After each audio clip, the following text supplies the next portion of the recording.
to the republic for which it stands. One nation, under God. Indivisible. With liberty and justice for all. Guns, self-defense, concealed carry. This is the Patriot Defense Podcast. From the war room in Idaho's high desert, here's your host, Todd Echols. And we are back. We are tucked away in the war room somewhere in the high desert of southern Idaho. And joining me again is Jeremy. We need to come up with like a nickname for you and a nickname for Nick, which I will promptly forget after we've created them, but that's okay. Right. So you're back. How was you've been on the podcast once before, just not too long ago. How was your first podcast experience? This is a gun show, not a podcast show. Right. It was good. Did you listen to it? I did listen to it. How is that going to, and then I just couldn't help myself. How is it listening back to yourself? I thought it was going to be a lot worse than it was. Does your voice sound different? Mine sounds different when I listen to it. Like, do I really sound freaking nasally like that? Yeah, that was one of the things I was worried about, was how my voice was going to sound, and was I going to say anything stupid? And what do you think? I thought it was great. I thought it was good. Yeah, I was a lot more nervous the first time around. I think I'm in just it. Chill out a little bit. Yeah. Yeah. So did you get your wife to listen to it? She kept telling me she was going to listen. I don't know if she's listened to it yet or not. She was going to. She says she's going to listen to Nick's too, so we'll see. Okay, well, that's cool. I'm trying to think of anything that's gone on big in the gun world in the last couple of days. I do the radio show on Fridays, and then I try to do this show, and then it all just kind of garbles up into one, and I forget what's happening and what's happening in the world and all kinds of stuff. I forget everything that's going on. But you came by today and you helped me with a class I had. It was last minute, by the way. Thank you very much. Sorry, Nick. Sorry, James. He was just popped up. It was last minute. So we had 5 guys show up today for kind of a beginner's class. 3 of them were beginners and a couple of them were not. And it's really nice when I have someone else helping me, because then I can separate a little bit, right? The guys that aren't necessarily beginners don't have to be stuck doing beginner stuff all day. Right. And the beginner stuff, they don't feel like we've just kind of went too fast and way beyond where they're at. So today was really nice because we all just kind of naturally, I think we just went down the range. We assigned them lanes, and next thing you know, we were just kind of rolling. Yeah, it went really smooth. I think they had a blast. Oh, they literally had a blast. And it was interesting because you could kind of see the different skill levels. The 2 that had shot before, and then there was 3 of them that were almost entirely beginner. And they were shotgunners, but they had really never done handgun stuff before. Yeah, and they had fun. They were fun and they were safe. That was the first most important thing. Yeah, and to kind of watch them improve as they went, as they shot rounds, as they figured out which gun they liked the best. And that was the goal of the day, is to shoot all the guns. Yeah, I think they were trying to decide what kind of gun they'd like to purchase for themselves or for carry, or and they got to shoot a variety. They did, and so the guys on my end, they had already, we'll give the lay of the class here. They had already shot before, and they were kind of, they worked on some beginners type stuff. But here's the thing: everyone has to work on beginners type of things. They do. Like, even if so I call it warm up. It's time to warm up. You hear me say that all the time in the men's group that meets that we're going to warm up, right? Yeah. So and they can tell me what we're not beginners. And then when I see him shoot, I'm like, yeah, but you kind of are. Right. And I didn't think these about, and they did pretty good. But, we did what? Like, the grip was different than they were used to, right? And then we talked about trigger reset. The trigger reset was different. Trigger press. A trigger press. Slow. All that stuff. And when I was sitting there and we were in the classroom doing the classroom portion, I told, and this is not a secret, like if he listened to the podcast, which they didn't even ask really about the podcast, I don't think they're going to listen to this. But I mean, I saw him in class. He was sitting there with his wife. He's a great guy. But when I was going around and I could see, you kind of see in his eyes a little bit like, go through this beginner stuff again, right? And so we went through all of it in the classroom, and we went outside, and I said, hey, look, I said, we're going to kind of accelerate you a little bit depending on, and he was just really relieved. He wasn't going to, and so I don't know if you noticed, they weren't stuck with 5 rounds at a time down there. We were just kind of shooting a little bit more. Yeah, they were kind of going at their own pace, doing their own thing. But we slowed them way down with what? With the 50-50 drill. Yeah. Because he was shooting a striker fired 9, and then he also had something that maybe I don't know how it slipped by me. I want to say, was it the E? It was an XDE. It wasn't an M. It was an E, which is kind of a weird hammer fired deal from Springfield Armory. And I know it's been around for a while, but I don't ever remember seeing that version. But it's a hammer fire. It was a 45. And so he had to learn a few different things, right? Yeah. And so I got him dialed into the 50-50 drill. That slowed him way down. We were working on trigger reset. That slowed him down even further. And then toward the end, they were both kind of getting the hang of it. And that's kind of what I just let him do, clear through the rest of the class, because they were getting better at it, but neither of them had quite mastered it yet, right? The 50-50 drill is good for anybody and everybody. I don't care who you are. Like, it'll make you so honest with yourself. Like, you can't lie to yourself or anyone around you when you're doing that drill. Exactly. That's one of my favorites to warm up with is 50-50, especially if it's been a couple of weeks or a month. Oh yeah, everyone sees what you're doing. You see what you're doing, and like I said, you can't lie to yourself. Yep, you get to find that flinch real quick, real fast. So explain what happened on your end, because I mean that was kind of you, pretty much all day. Yeah, so all class. We started out where they were just kind of going one at a time, and we'd load up five rounds, work on their grip. Nice slow trip.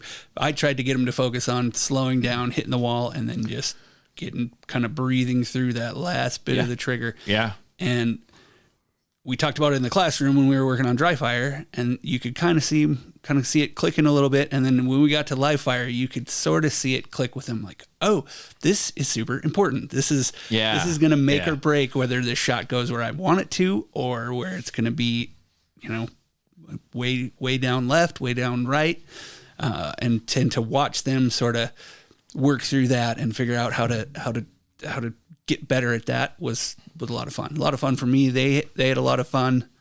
I think we probably sold a couple of Canics today, honestly. Yeah, I wish I was an actual firearms dealer. # not a sponsor. Yeah, that too, because everyone shot. They shot all the guns. And everyone liked the Canic, but the dad, he really was leaning toward the P30. Yeah, toward the end. I think toward the end. I know. Explain it's not that's not an out of the box. And I always tell us it's not an out of the box gun. Right. It's a good gun, but the things I think you like about it, that costs twice what you paid for the gun. Like, you're buying the gun again for that. And it's one of those things. Should I let him shoot a gun like that? Like, if they don't have a gun, I mean, should I? Because then I have to explain, well, if you want this gun, this is how much the gun costs. And this is how much all this other stuff costs. And then this is how you have to get it. And then you have to hope they're making it at the time that you want to purchase it. Because they continually will go, oh, and he goes, I like the red dot. I said, yeah, so that's extra too. Yeah. Don't usually come with that, but so you're essentially looking at like a $2,000 gun by the time it's all said and done. And I don't know if that's I mean, I had plenty of regular guns there for him to shoot, but everyone likes the nice ones. Yep. Well, and even the Terran Tactical, the T9, is that TTI Combat. There. Just talking about Canic and what they offer out of the box and how that Terran Tactical is kind of. That trigger's pretty close to stock. It is, and the Canic out of the box offers a lot of good value. So. I need to get. I don't need to buy any more guns this year. Like, anyhow, I've been spending too much money this year. But I need to get a regular rival. Yeah, that or I know some people with one and just shoot them side by side just. Consistently and just really say I shot a rival. I've shot this TTI Combat. I need comparisons, like direct, like shoot it, pick up this one, shoot it, and go, okay, what are the differences here? I know what they list as differences. Yeah, I don't know. I just, it's one of those things like, well, you can't find this gun to buy because they were looking at new guns to buy because they were brand new. Right. You might be able to find, you could probably find a rival for sure. Yeah. But you're probably not going to get my phone's going nuts over here. But you probably aren't going to, you might struggle finding a TTI Combat. Yeah, that's true. Or, a Langdon Tactical P30. Well, you can't just find one of those. You have to order that. Like that's an order. That's like a 6 to 8 week wait on that. I noticed they kind of liked the VP9 though, too. I'm going to tell you this right now. And this is a revelation I had yesterday. I was shooting yesterday. A little bit, and it's been a while since I've been. I encourage my allergies are driving me absolutely nuts, man. My eyes, sorry. I get so busy sometimes, and the weather's been crap. Like I don't go out and shoot like I need to, even though I make you guys come in here shooting like the crappiest weather. I'm like, I think I'll pass today. So I got out to shoot, and I was putting some time in the guns. And I was kind of comparing. I mean, it's different. They're different. But what do I like best? Because I need to start carrying that P30. And that's why I bought that gun, right? I can't get away from my VP9. I just like that gun. It feels, I put so many rounds through it. And I should probably put the rounds through that P30 too, more. I put so many rounds through that VP9. It just feels like it's meant to be in my hand. Right. It just feels like home. I don't know if that makes... I mean, does that make any sense? Yeah, absolutely. Like that just feels so, I feel like I shoot that thing so much better. Yeah, that you've spent the most time with that one. And I need someone to take it away for a while so I can be forced to shoot something else. Well, it's different. So the P30 it's hammer fired. And it's LEM trigger, so that's way different. Have you shot that? Yeah. It's different. I don't know which. It's a nice gun. Like they both shoot really nice. They both have great triggers. I'm so used to that VP9. I look at that VP9 and and I know the other ones can get that way. It's got battle scars. I don't want to say it's been in battles, but it's got.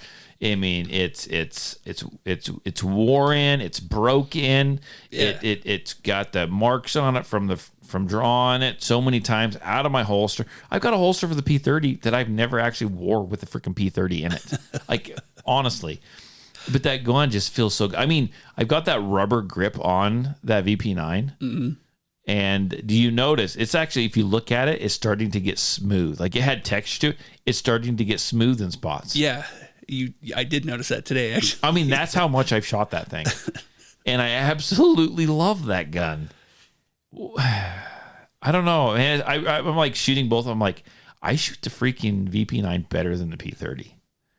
Somebody's just gonna have to take it. You're gonna have to sell it, maybe. I don't know. No, don't say that out loud. That's a bad word. That's a sore subject, isn't it? It is. It kind of is because I spent all that money on that P30, which I still like the gun, but like at this point, as like I just spent that much money on a gun I use in class. Like that's insane. Like that's insane. Oh, well, as long as it's getting shot. Yeah, I guess I can write it off, I suppose, but I don't know. I mean, it feels. This is might be the topic for the podcast today, which I didn't mean it to be. I like these organic. It just kind of grows. Conversation grows. Right. I kind of liken that VP9 to my old Mossberg 500 shotgun. Like I put so many rounds through it, so many shells. I mean, done so much stuff with it. Like you could shake it, and the action it's a pump. It just freaking cycles itself. Like. It just works. Right. It just works. Well, there's something to be said for having something that's you've worked all the kinks out of. It's reliable. I'm trying to think of my... Polished. It is. I'm trying to think of my carry gun as far as like, I got multiple guns I carry, but my main carry guns, like how many of them I had in the past. I'm just thinking about this now. So the first one was I hate to even say this. My FEG PA63, and it was a little Makarov, a little 9x18 Makarov, Okay, and I don't have it anymore, which I kick myself. I should still have that stupid gun. I don't have it anymore, but it was a little gun. It was a great one to start with, right? So I carried it for quite a while. And then from there, I went to my Springfield Armory XD9 subcompact, and I carried that for a while. And I'm trying to think back. I carried that for a long time, actually.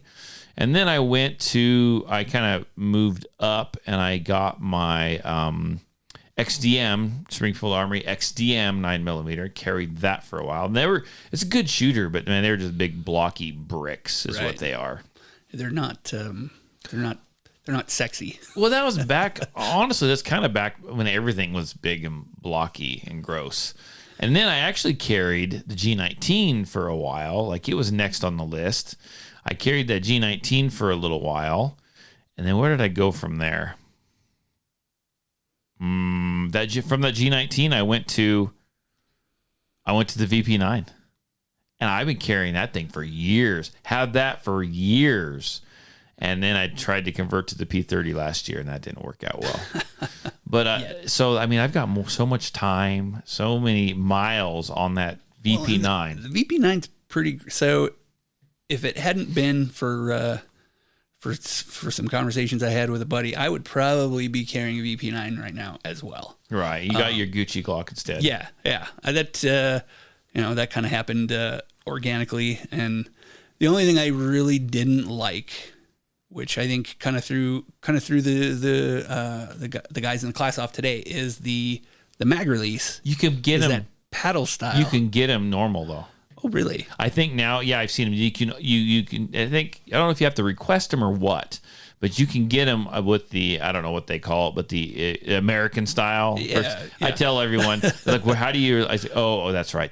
I always tell them that's European. Yeah. This is European. Well, like, I'm snooty. This is European. They did it wrong. I don't know what to tell you. I love that, because you know what? About 3/4 of the people can't hit that because everyone's got short little stubby thumbs. Like mine reach it, man. I don't even have to break my grip. Like, it works for me. Yeah, it's just a weird. It's a weird movement of the thumb, and it's not though. It's not though. I have to break my shooting grip to hit it, and I don't like that. So I had one buddy that he tried to hit it, and his thumb was like halfway there. It was like it's not going to work for me. So they are supposed to be coming out with they have a subcompact version of the VP9. It's called the VP9 SK is what they call it, because it's German. And then they also are coming out with another version that's supposed to be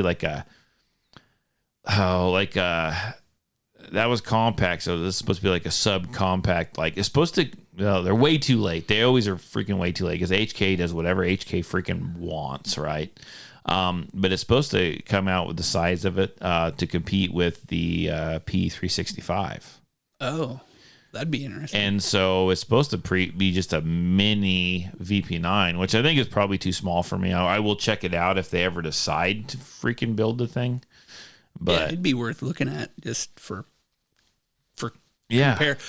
comparing and contrasting between the 365, which is one of the more, I think it's one of the more popular. Oh, it is the most popular carry compact guns right now. It used to be the 43s, those G43s. Right.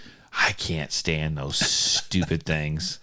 Oh, my wife's got one. She shoots it well, but it's absolutely freaking miserable. I hate G43s with everything. They've got. Everyone's going to go, oh, they got the same trigger, the same crappy triggers as like the G9. No, they're crappier. Like, they are worse. I don't know how you get worse. The G43s are worse. I mean, it's got to the point where when you press that trigger, like, you press it and you're looking for that trigger break. And when it breaks, the whole gun just freaking moves, because it doesn't just break. It goes crack and the trigger just goes back quicker. It's weird. I don't like it. I hate it. I freaking hate it. I'm sorry. I dislike that. I dislike that firearm. Like, it just needs to go away. Like, can't believe I even bought that for my wife when I did. Like, that was the biggest, dumbest thing I've ever done in my life. Well, you could have bought her a, rose pink revolver. Oh, God. Little 38 special. Oh, I hate that too. They ruin people. Those things ruin people. Tends to be the go-to, I guess, with the if you're in a certain age bracket. Yep. Yeah. It's absolutely horrible. That's a whole nother conversation for when we get the group together. Right. We're going to have some good... It'll be some good subject fodder for sure. Oh, for sure. So what was everyone liked the Canic today. Yeah. So I think they each had a favorite, didn't they? So they were your guys. They're on your end. So you tell me. So the one, once we did the dueling tree and he shot, it was either the P30 or the VP9. The VP9. I think it was the VP9. Yeah. I think he probably was kind of in love with that. It was between that and the Canic. The Canic was the fan favorite. Yeah. Of everybody. Yeah. And a couple of them gravitated towards the Glock a little bit, which is kind of, which was weird. Whatever. The Glock. Know? I had a gal come into took a class. She was a beginner's class. She was a beginner, never shot before. Younger. She's 18. She shot all my guns. She picked up the Glock, shot it like zero problem. Like she could shoot everything. Shot the Glock, zero problems. I was expecting, this is going to be a mission. I want to shoot that. And I was like, okay, well, here we go. I'm going to prove to you. I'm thinking in my brain, you're going to pick that up and I'm going to prove to you why you don't want that gun. Because you're going to shoot it and you're going to hate it. Like, that's fine. That's kind of why it's out here. Right. Picked it up. She's like, bang, bang. I'm like, holy crap. I'm like, she goes, I really like this gun. And I'm like, well, you got to get what works for you. I tried to the look on my face, I've tried to hide it. And I was like, well, yeah, if you like it, I guess. Right. The one thing you can say, it's the most popular gun on the freaking planet. And I'll be honest with you, it's pretty damn dependable.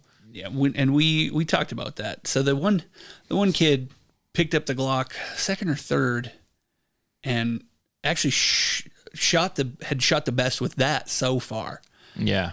And I was kind of surprised by that. And then we got to talking about all right, well, they, that's like older Glock. So yeah, the new ones pick up a a G19 Gen 5 now. The technology's been a little better. They've made some improvements, and it's there's something to be said about it being one of the most popular. I think it's a Gen 3. I think is what I have. Is that I don't know my gens on the stupid Glocks. I'm not. Now, here's the funny thing, and if you get online and you look up pictures, go to someone set up something like picture, this is how they don't always say on the slides, and you look and it's okay, it's got 3 finger grooves and a thumb depression right here on the frame, and if it's smooth, it's a Gen 2, and if it's got a gritty sandpaper texture to it, it's a Gen 4.5 versus it's just freaking weird, dude. Because Glock doesn't really change anything from generation to generation. If I were to get a Glock, if I were to buy another one, it'd be the 19X. I really like the 19X. I don't know if you shot one of those.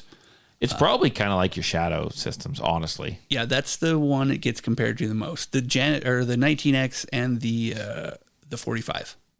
Because the Shadow systems I carry is the XR, so it's a bigger grip. It's the Glock 17 grip on a Glock 19 slide. Yeah, so it's a little shorter slide, a little bigger grip, and it fits my hand really well, and that's kind of why I chose it. Yeah, and that's what you're looking for over the Glock 19-ish version. That just kind of it lands in my palm a little different, too different, and it didn't feel as natural to me in my hand as the XR did. So Glock stuff. Glock stuff. So if you had, is there if you had, I won't say you'd have to have millions and millions of dollars, but if you had a little bit of money and you were to go out and buy a handgun, some kind of handgun, whether it be just because you need to have it in the safe, whether it be because you wanted a new carry gun, what would you get?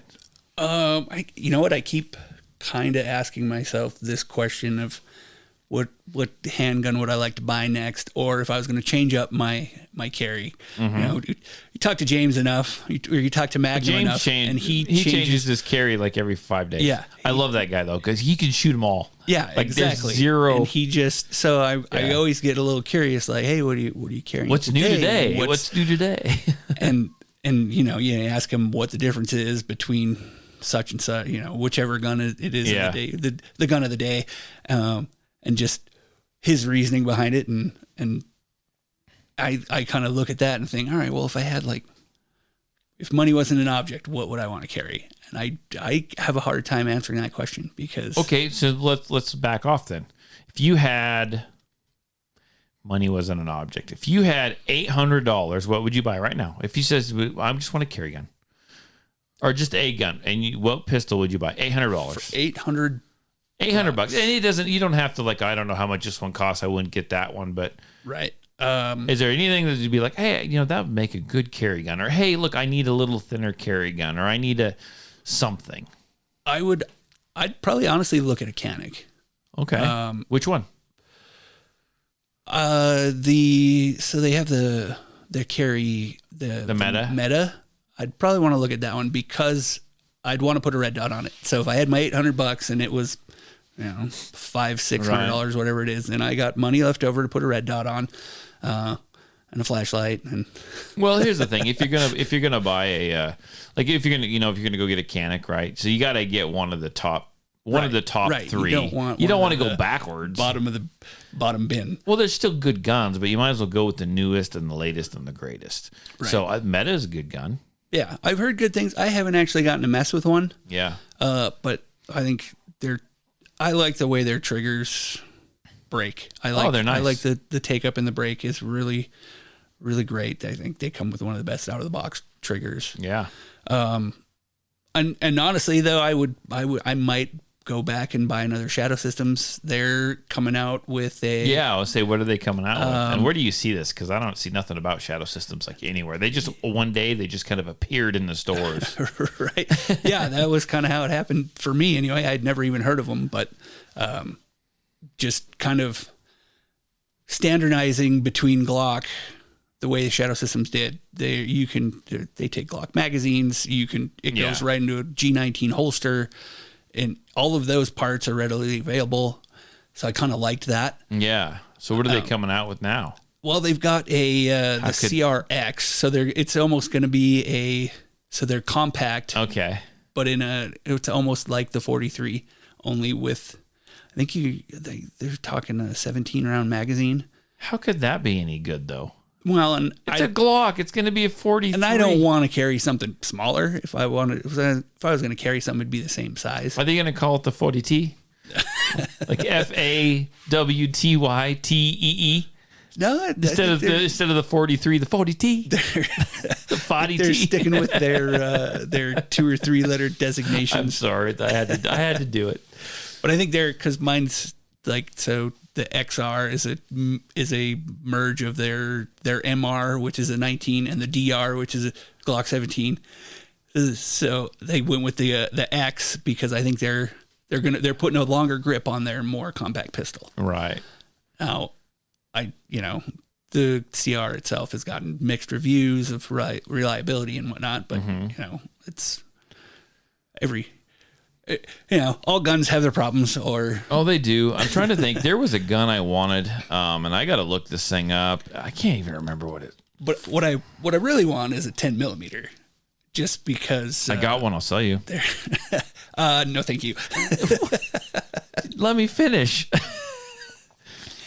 There was a gun that I saw. You know how what's his name? Coleon Noir does rates guns. God, what is this gun called?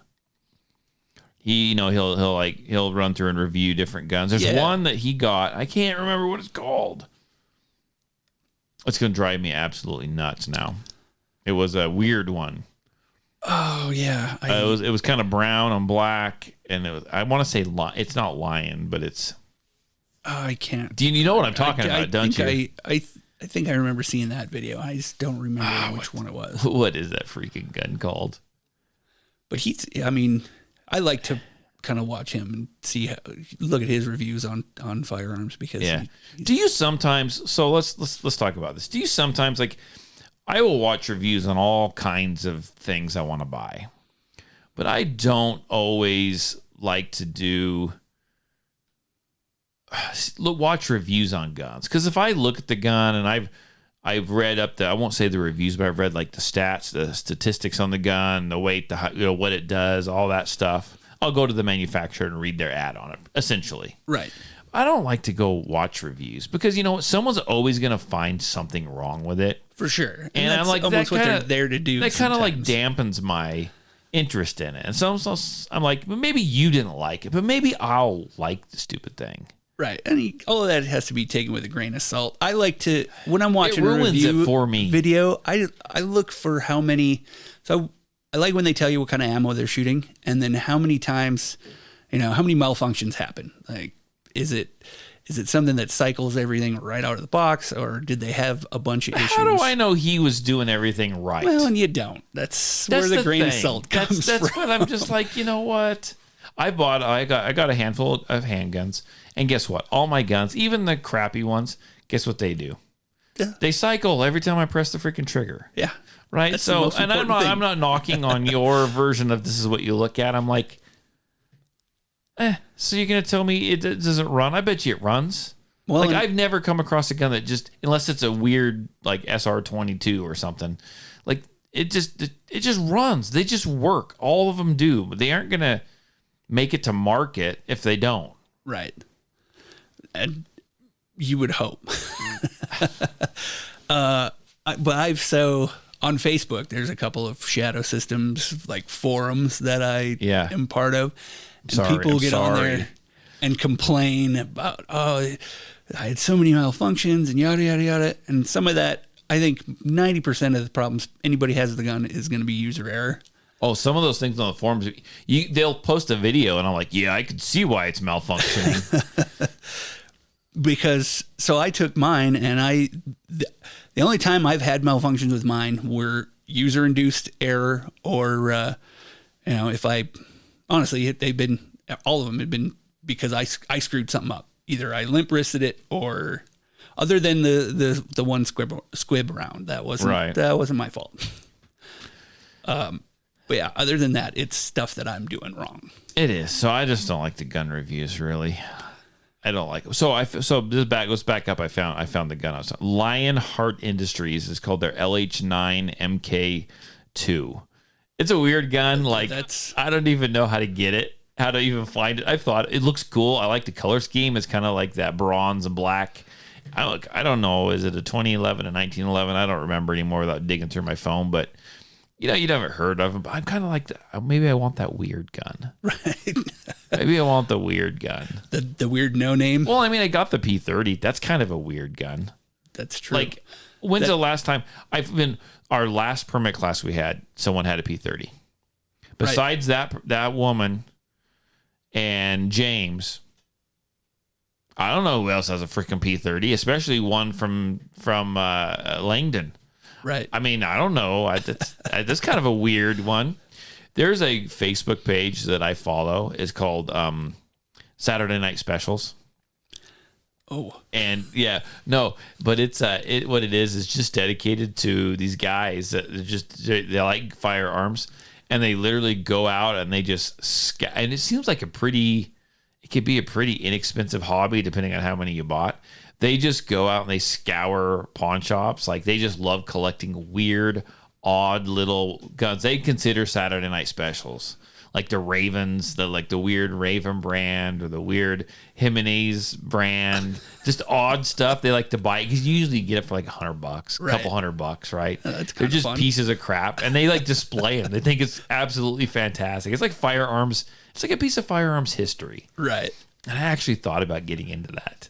I'm gonna check that out because that sounds kind of interesting. Yeah, and some of them are newer guns. This is a cheap. Usually they're cheap guns that are just kind of garbage that.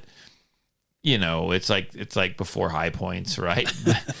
But they make their goal to go out and like collect these guns. I just think that'd be a hoot. Go in to like a pawn shop with like $500 and walk out with like 5 how guns. many you can buy. Yeah, and then they're just like crappy old revolvers. A lot of times they like, I bought this. Like I'm not going to shoot this thing. A lot of times they're like 32 ACP or 25 off the wall. 25 or just some weird caliber, but man, that's intriguing to me. I don't know why. If you got to collect something, just the odd stuff seems cool to me. Yeah, I have a friend that actually tries to collect kind of oddball off the wall stuff. Yeah, but he's a kind of a is he like eclectic kind of? Yeah, he's got the little mouse gun, the 25 ACP. Yeah. But then he's also his big thing is he wants all metal hammer fired. Like he's kind of a snob in that way. James. Oh, But it's not. We're not talking about Magnum, are we? No. But No offense, Magnum. he'll try and find the cheapest pieces of junk that he can find. Yeah. And it's always interesting to see what he's got and what Does we he can try go to? shoot. Does he just take them as he finds them, or does he try to like fix them and like get them working? He might polish them up and get them working a little bit, but sometimes he just wants to see if it's going to shoot. That's kind of fun. Yeah, and it's interesting, and some of the deals he finds sometimes. He's the guy that you want to be like go to the range with, or because he's gonna roll out all these guns. He's start gotta- pulling them out, and you're gonna be like, I've never seen that before. Like I want to shoot that. Like even though it's crap, like you want to shoot it. Yeah, he calls it the toy box. He's got a big. It's kind of like that guy's case today, only it's Cool. deeper. That was cool.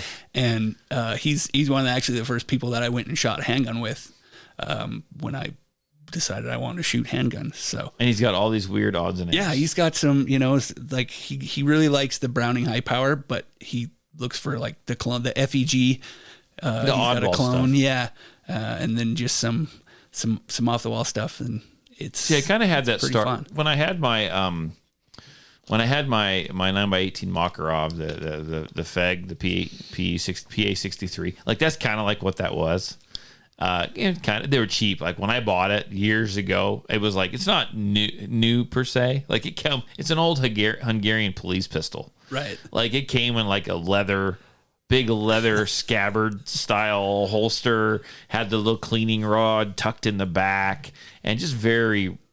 Yeah, that'd be Just pretty very cool to still have. original. Yeah, I wish I did. I made a horrible. I've never traded firearm in my life, except for that one. I'll never do it again.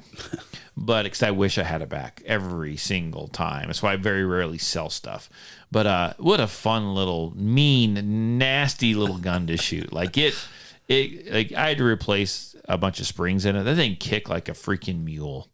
Like it was horrible to shoot. It was like this, I don't even know what it was, like some weird titanium aluminum freaking frame, and you shot it and it just rung your bell. Like, when you like grab like a metal baseball bat and you smack it on metal and it goes, right. That's what it felt like. Vibrates up your hand. That's what it felt like to shoot this thing. Like it was absolutely horrific. I want it back though. Sometimes I don't know. Sometimes I like that feeling, like shooting a 44 Magnum. How it kind of rings your hand for a second. Yeah. Like, it's great. So let's talk about this gun. So I knew a guy that he got his FFL. Okay. He lived in Gooding. I don't think he doesn't do this anymore, but he just got it. And I was working at the Sherwin-Williams paint store in Twin. I was like, I want to buy one for my first handgun. And he goes, "Oh, I got my FFL. Like you can buy one from me. Like I'll charge you a little bit. Just cut you smoking deal." I knew nothing about handguns, right? And I don't regret this purchase at all because it was great. It was a cool looking little gun. Looked like the James Bond gun. Yeah. It was after it looked like the Walter the PPK or whatever. Like that's what it looked like. It was cool. A little narrow barrel. Get my hands on looked one like of a those. Bursa, like Yeah. a little Bursa. Yeah. Yeah. Those are neat little guns. Yeah. Other than their 380. Yeah. Well, and this essentially almost was. I mean, Makarov's not too much, but anyhow, he brought in this. I'm not kidding, dude. This big catalog. It was like shopping in a Sears catalog but it was full of freaking firearms that he could buy, and I don't know what company he bought it through. I mean, it was legit, but I mean, you're like black and white photos. Like I was like, what about that one? I think I spent like $160 on this thing. Oh, wow. But it was great. I put so many rounds through it. And it was weird ammo because it was Makarov. And so it was right when I got in. This is such a long time ago. It was when they started having the ammo crisis. And, this is a long time ago. Had to be, I don't even know how many years, a long time ago. But I bought tons of Russian ammo.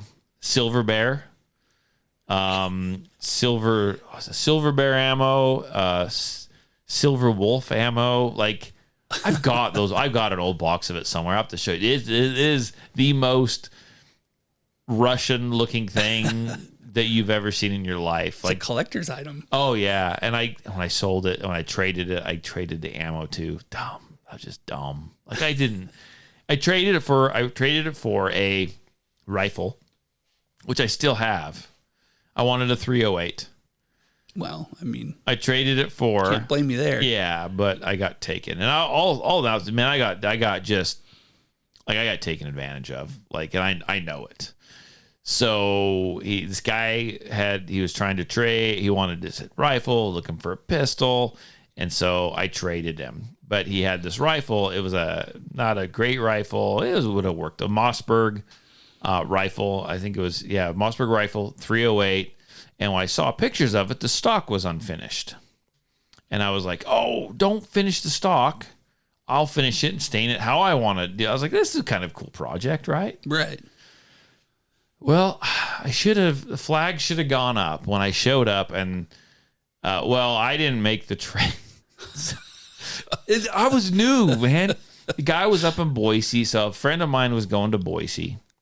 And I just sent it up with him, and he was going to meet this guy, and he's going to trade this stuff for me, which he did when he brought it back. And I was like, I told him not to refinish the stock. Like, he had it all sanded down and everything. What in the heck?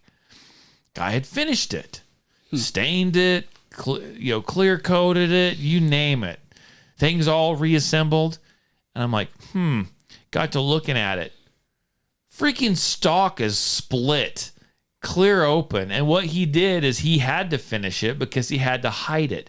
Wood filler, some weird wood pegs, some screws that he puttied over and like hid in there. Like, he did a good job hiding this crap.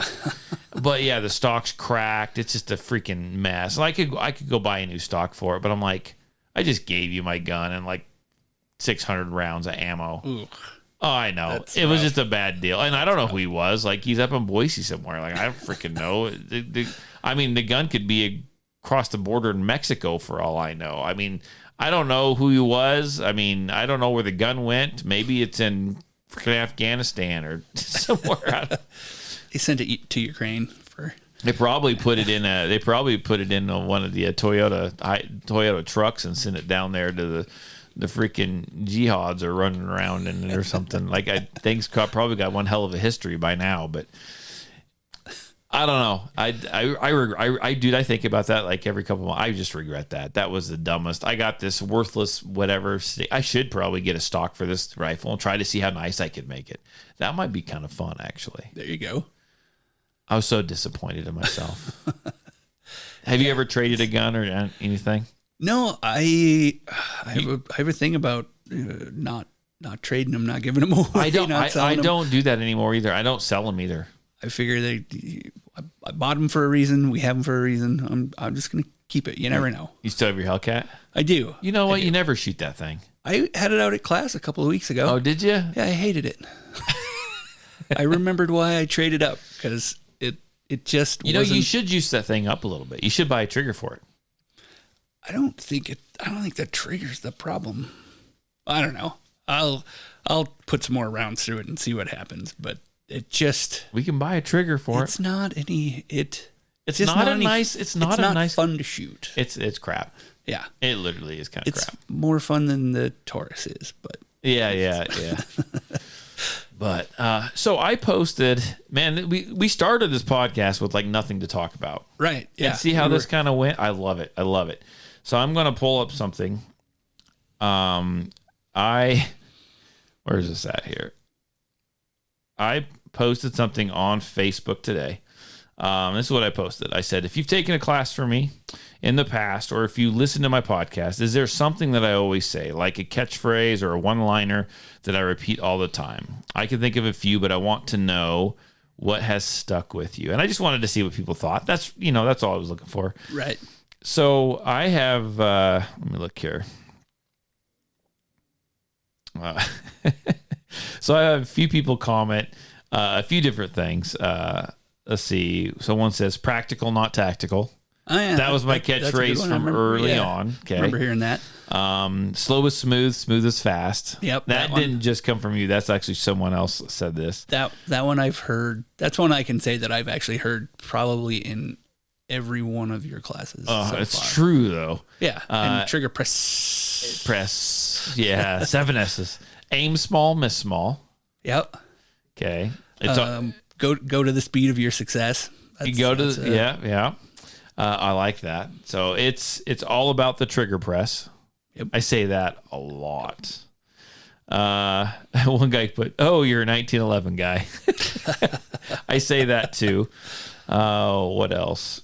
That was those kids shooting today. That was one of them was like, "Man, I wish we had a 1911 here." And I was like, "I don't have one." You're probably not going to find one on this property, at least in my possession. Yeah, and I'm like, that's something I'd like to add to the collection of some sort. Either some really beat up piece of crap one, or like a really super nice one. But you should look into the T-Sauce, whatever. Their new 2311, they're calling it or whatever, is pretty James slick. Loves them.